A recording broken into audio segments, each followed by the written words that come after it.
Is Tesla really overrated, or is it still fairly priced?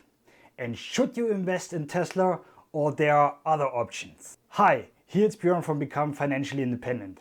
And on April 26th, Elon revealed really interesting information about the future of Tesla.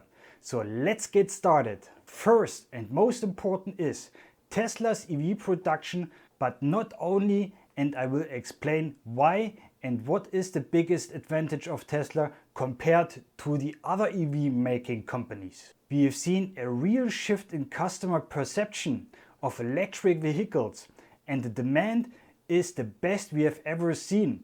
The Model 3 became the best-selling mid-size premium sedan in the world. The BMW 3 Series was for the longest time the best-selling premium sedan and has been exceeded by Tesla's Model 3. And this is only 3.5 years into production and with just 2 factories.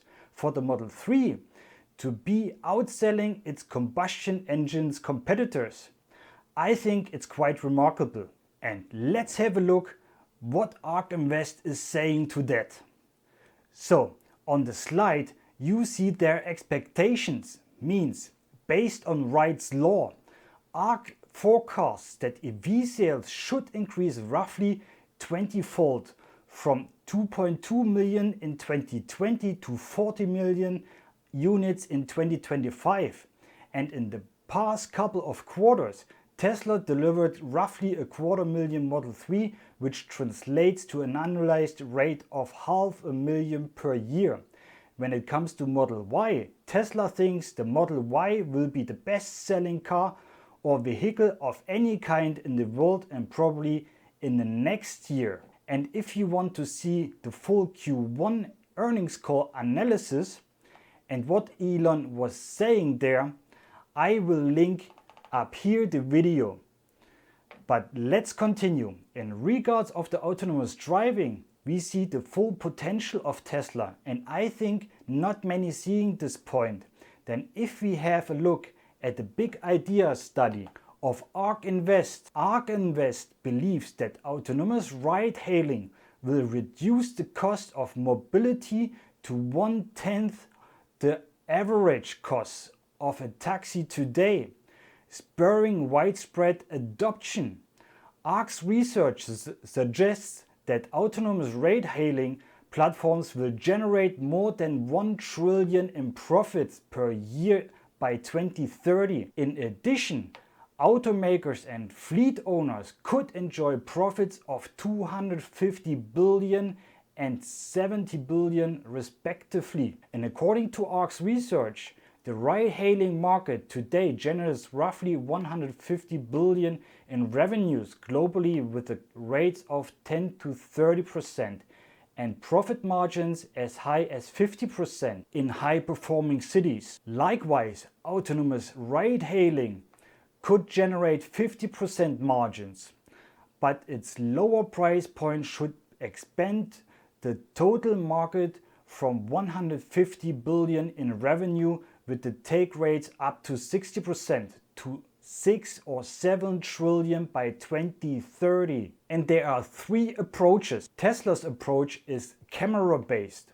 with less accurate sensors than LiDAR, making the path to full autonomy a more difficult problem to solve. Cameras do not rely on HD maps and should enable a much more scalable service. However, Tesla's could be the first autonomous taxi network to scale nationally. Alphabet's Waymo is using LiDAR and HD mapping. Waymo launched its autonomous network in Arizona, but probably will need time and significant resources to scale nationally. Many Chinese players, including Baidu's Apollo, are building out infrastructure sensors to help vehicles identify road signs and traffic, requiring large infrastructure investments. This approach to autonomous ride-hailing seems to be the most rigid and least scalable of the 3. If Tesla launches its autonomous ride-hailing service successfully in 2020, Ark estimates a adoption could approach 20% by 2025. If Waymo or GM is successful, adoption probably will be limited to 1% during the next 5 years. And now the most important, the auto market is undergoing a shift to both electric and autonomous driving. Ark believes that traditional automakers lack the software and electrical engineering talent necessary to succeed. And Tesla is currently the only one who forces and succeeds in the development of the autonomous driving and has their own artificial intelligence program. So if Tesla succeeds and will be the first on the market, the current market value is fairly priced and could even go way higher. On the other side, if Tesla fails, well then Tesla is currently in my eyes overrated. But let me know what you think. That's it for today. Thanks for watching. And as always, stay focused and don't get greedy.